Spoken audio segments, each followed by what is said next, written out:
Video Game World Championships. We are live from Washington, D.C. I'm Justin Flynn, and joining me again is Dwee Ha. And guys, let us know how stoked you are to be here, guys. It is the final day of the World Championships. Let them hear you at home, guys. Dude, it is going to be epic. I cannot wait for this. We just saw Brendan Zhang, last year's world champion. The defending champion. Sadly, he could not come back to the junior division to defend his title, and now we're actually going to crown a brand new champion this year. Yeah, it's going to be a really, really awesome matchup, guys, and I think we're actually going to go ahead and take a look at the bracket. Right, and as you see there, London Swan is going to be in the finals against Kota Yamamoto, a really healthy mix of both United States and Japanese players, as you can see there. Yeah, I mean, this bracket is really, really difficult. London had to go through Corey, special attacking, dragon types, and Wash Rotom and Zapdos are both electric types that can kind of give support to Garchomp, as Garchomp can easily Earthquake into them. And of course, Aegislash is also there as well, and Aegislash is one of those Pokemon that kind of wasn't so popular in the beginning of the format, but once the format began, Pokemon to be used. That is very, very true. Now, it looks like Gardevoir traced some inner focus here. And it looks like we got the Zapdos and Kangaskhan lead there from Kota. And from London, we have the Gardevoir and Kangaskhan lead. So both Kangs coming out real early here. Right, and Kangaskhan is actually a very good lead Pokemon for both these players, as it provides Fake Out support. And Fake Out is going to target down one of the sides and make the Pokemon flinch to possibly set up or get into a better position for either player. All right, Kangaskhan going Mega. There it is, setting up, bringing out Baby Kang. Always love that animation. I can watch that thing all day. In fact, I get to watch it twice, probably. There it is. All right, both Megas coming out. Setting up. All right, this is going to be a big turn one here. Yeah, and turn one's usually the most important turn in the game. All right, the double edge going to hit really, really hard into that Zapdos. Getting a little bit of damage from the Rocky Helmet there. Into the yellow, though, goes Zapdos.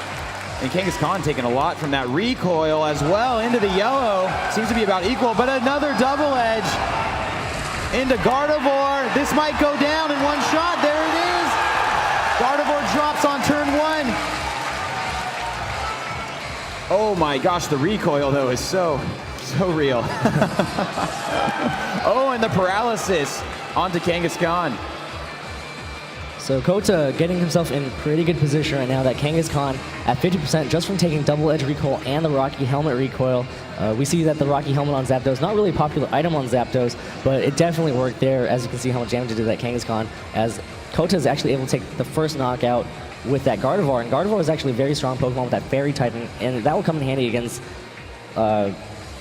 Kota's Hydreigon and Garchomp later on. Yeah, depending on what he brought, that could have been a huge loss early on there. So we do see that, unfortunately, that Kangaskhan is paralyzed there. Might not be able to hit through that. We do see the Protect on Wash Rotom there. Kangaskhan is paralyzed. Oh my gosh, paying off on turn two already. Oh, but doubles up on the Rotom, and they block both of those shots with the Protect. Right, and Kota right there really just trying to target down that Wash Rotom. Not really thinking that Kangaskhan's too big of a threat, as it's paralyzed, and the fact that if it does try to target down that Zapdos, it's probably going to get knocked out from double edge recoil or even the Rocky Helmet recoil.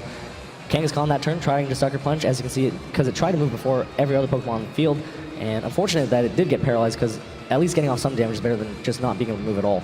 Well, it looks like we actually see a Sucker Punch there from Kota's Kangaskhan, and picks up the feint. The Mega is down. Oh, and the Roost from Zapdos. It's going to be taking it back up into the green there. Oh my gosh, so much hit points going back. And the Hydro Pump from Rotom. Going to do a decent amount of damage to Kangaskhan here into the red, but hanging on. Yeah, Kota taking a very quick 4-2 lead as Salamence decides to come in, and firing off that Intimidate onto Kangaskhan is kind of a big deal, but at the same time that Kangaskhan's pretty weak right now, so Kangaskhan not really going to be on the field for too much longer as well. Yeah, that was a good Intimidate there. It's unfortunate that he's already down 2 Pokemon, but it could play a factor. Right, definitely. That Zapdos is going to be pretty problematic for London, because that Zapdos revealing Roost means that it's actually probably trained in a lot of defense.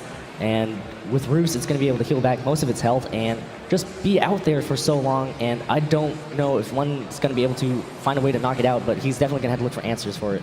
I would agree with you there. It looks like we're going to see a Protect from Zapdos. I mean, a protect from Salamence. Oh, doubles up in the Salamence slot, protecting itself. Rotom hitting back with the Thunderbolt, getting rid of that Mega. So it's a 2v3 right now. Yeah. Getting close to evening it up. London picking up that knockout. Good confidence boost right there to knock out that Mega Kangaskhan after his Mega Kangaskhan already fell. Really smart right there for Salamence to protect itself. Actually, important information to be revealed because we know now that that Salamence is not Choice Scarf. Choice Scarf Salamence is probably one of the more popular Pokemon in the metagame right now. So interesting to see that London is not using that Scarf Salamence. Yes, of course, not carrying the Choice Scarf, obviously with the Protect there. You definitely don't want to run Protect if you have a choiced item on there. Some players actually have used choice items with Protect just to play some mind games. So we'll be seeing what exactly happens. All right, that really fast Garchomp fires off a Dragon Claw into Salamence, picking up the feint there. And a Thunderbolt as well from Zapdos into the Rotom slot, taking it down to about 50% hit points. And a Hydro Pump back from Rotom into Garchomp. There it is, down to the yellow. Tough spot though right now from London, but did get a lot of information. That Rocky Helmet's going to be huge. Right, and London's going to be a bit more careful about targeting down that Zapdos with his own Kangaskhan with that double edge. I mean, that's something that London's going to have to look for in Game 2, as right now it's Rotom versus a lot, like 3 more Pokemon from Kota's side. Yes, exactly. We do see the double up, obviously, into the Protect of the Rotom there, so no damage that turn. Maybe just trying to maybe see if he'll reveal something else. Right, try to see what maybe moves that Garchomp is carrying, or see what else that Zapdos might be carrying that could be problematic for London in the future games. All right, looks like he's sticking with the Dragon Claw there. Procs a Citrus Berry. So unfortunately now Kota might know that he's got the Citrus Berry on that Rotom there, and the Thunderbolt might be able to pick up the feint on this. Down to 0. There's, with the crit as well. It looks like Kota Yamamoto taking Game 1 of the Juniors World Finals. Right, and Kota showing exactly that he is here to win, and London's going to have to find a way to make this adjustment to get the upper hand on Kota. I mean, a lot of information has been revealed for both sides. London now knowing that Zapdos is going to be problematic with that Rocky Helmet and the Roost, and being able to fire off a Thunder Wave as well. That is probably Kota's only method of speed control, unless that Gardevoir also carries Trick Room, which I'm not exactly sure about. So London's going to have to find a way to really knock out that Zapdos, because that's going to be so problematic for him. Yeah, I think you're right there, Dwee. The Zapdos might be a key Pokemon here with some of those physical attackers for London. You know, he's not going to be wanting to hit into that very often. Right, and Kota now, seeing a lot of London's teams, probably going to think that Zapdos might be his winning option against a lot of these things, as long as he can get it down to maybe, say, Zapdos versus a physical attacker like Kangaskhan or Garchomp. All right, another crucial turn 1's going to be coming up here soon. I think both of our players might have locked in their Pokemon. Let's see if we're getting into the game here. There it goes. All right, both players are tossing out their Pokemon. Let's see what we got here. A Garchomp and Rotom lead here for London. And Kota bringing same lead, actually. Kota Yamamoto going with the Kangaskhan and Zapdos. If it's not broken, I mean, you saw how well it did for him in Game 1, so, you know, not really needing to adjust too much to his leading strategy, as he saw that it paid off. And London trying to change it up, going Garchomp, Wash Rotom, and that's going to be a bit interesting to see how it plays out. Garchomp with Rough Skin is going to be able to kind of deal back some damage to that Kangaskhan if it does decide to target down that Garchomp. And at the same time, that Wash Rotom will probably be able to fire off Will-O-Wisps onto the Kangaskhan to kind of slow it down and weaken it a bit. Yeah, and some Rock Slides here could be potentially useful, so we'll see what happens. Right, Rock Slide flinches are always a thing too. Yeah, they are always a thing, Dwee. They're always a thing. All right, Kangaskhan going Mega there for Kota Yamamoto. Garchomp protecting. And Rotom protecting, nice. So not wanting to take any potential fake out damage here this turn and get a little scout off. The double edge actually decides to go just full on power. Thunderbolt as well, so no damage, and finds out kind of what his opponent's doing. Right, and really good move right there from London. Kind of just wanted to play it safe, see what that Kangaskhan was going to do, see what that Zapdos was going to do. And Zapdos, the only move that I can really get to kind of set up with a fake out support from Kangaskhan might be Tailwind, but not exactly sure if that Zapdos is actually carrying Tailwind. We've seen Roost, Thunder Wave, and Thunderbolt. Zapdos's might not carry Protect. It could have gone for the Tailwind if it really had it, but right now, London's got to figure out a way to get around these two leads that were so problematic for him in Game 1. Yeah, exactly. And we're going to see what happens right now. Switches out the Rotom. Doesn't like that matchup there. Brings in the Aegis Slash. And Garchomp with the Rock Slide. Oh, show me the flinch here. Let's see what happens. A critical hit. And double edge doesn't affect Aegis Slash. Great switch there. Thunderbolt, though, doubling up into that slot. Aegis Slash will take neutral damage, but in shield form. Oh, picking up the paralyze is Kota. Pretty big. Aegis Slash, typically a slower Pokemon, so not necessarily a big deal in speed, but could get that paralysis. Right. Aegis Slash is one of those weird Pokemon where you kind of want to be slower to stay in shield form as long as you can. So that paralysis speed drop actually helps it because it's usually going to be always the last Pokemon move to switch into sword form.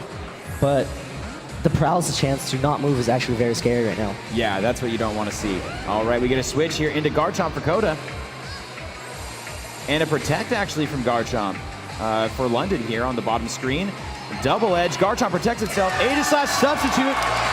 He's getting back behind it. I love an Aegis Slash behind a substitute with leftovers. Such a strong move there. I think Aegis Slash with substitute is probably one of my more favorite Pokemon in the metagame because it's just able to stay out on the field for so long, especially if it can kind of alternate between King Shield substitute and attacking so that, you know, the leftovers recovery actually brings it back to full health. And we see that Kangaskhan really wanted to knock out that Garchomp, but it's going to be taking back a lot of damage from rough skin damage and the double edge recoil itself. Yeah, exactly. I'm ready for the first big knockout. This is huge. Both trainers have 4 Pokemon still. Right, and an interesting thing to note is that both these Kangaskhan's on both players' sides opted for double edge over return just for the sheer power of it. Exactly. All right, we see the Sucker Punch here. Onto the Garchomp, actually. Going to be giving a little bit of damage back to Kangaskhan there with the rough skin. And a second hit there from Kangaskhan, and more damage from the rough skin takes Kangaskhan into the yellow. And a Dragon Claw from Garchomp. There it is. The Garchomp from London hitting Kota's Garchomp. Doesn't quite take it out. The rough skin damage, though, hitting back. And another Dragon Claw. There it is. It's going to finish off that Garchomp, but we're going to see some damage of its own. So the first knockout is picked up by Kota, and down into the red is Garchomp. Yeah, and both Pokemon Kota side right now are both heavily damaged. All right, let's see what the Aegis Slash is going to target here. This could be big. Still behind the substitute. It's also important to note, Flash Cannon into the Kangaskhan slot. Oh my gosh, I don't think he picked it up. I don't know if he picked it up. Oh my gosh, Kangaskhan hanging on with a sliver of health. Right, both Pokemon right now on Kota's side heavily damaged, and that is kind of problematic because Kangaskhan can still fire off one more attack, but Kangaskhan coming back in, going to be able to fire off Fake Out support if it really needed to. So right now, London can easily pick up a knockout with Kangaskhan Fake Out, and Aegis Slash will probably be able to hang in there and pick up the second knockout if it really wants to. But the question is, will Aegis Slash still have that substitute up after this turn? That's going to be very important because Aegis Slash hiding behind a substitute has so much more room to maneuver than just an Aegis Slash out in the open. I agree with you there, Dwee. It looks like we're going to get that Mega form right now of Kangaskhan, bringing out Baby King. This could be a good turn for London. Let's see what happens here. Fake Out into the Kangaskhan slot, getting rid of that Mega there. Very nice. And let's see what Garchomp decides to do for Kota. Got a big Earthquake. It's going to do a lot of damage. Most likely going to feint that substitute there. And does almost 50% on Kangaskhan. Oh, substitute's gone. But we're going to get an attack, I think, with a Flash Cannon. Dropping that Garchomp now. Looks to be, oh, and the critical hit. Crit so mattered there. Need that extra damage. All right, Aegis Slash getting a touch of life back from leftover, so still in a great position for London here. Right, London definitely going up 3-2 now, and that was actually a really good prediction right there from Kota, actually. I believe he wanted to try to Sucker Punch with his own Kangaskhan, and he knew that Kangaskhan was going to get knocked out anyway, so he decided to Earthquake that turn to try to do some damage to both Kangaskhan and Aegis Slash. Yeah, no, it was a great call. All right, we see the pressure being exerted by Zapdos there. And with both these Pokemon out right now, we see all of Kota's team with the Gardevoir in back and Zapdos still out. Again, Zapdos is one of those problematic Pokemon that Aegis Slash might be able to take out. Okay, looks like we're going to get a switch into Rotom here. Stance change for Aegis Slash going King Shield. So no damage there that turn. Gardevoir could be carrying that Shadow Ball, which would not feel very good into a Sword form Aegis Slash. All right, there it is. The Moon Blast, though, actually targeting the Kang slot, hitting the Wash Rotom, taking it down into the yellow, and dropping its special attack. That's tough for Rotom there, special attacker. Okay, getting a little bit of life back, though, from its Citrus Berry that we saw last game.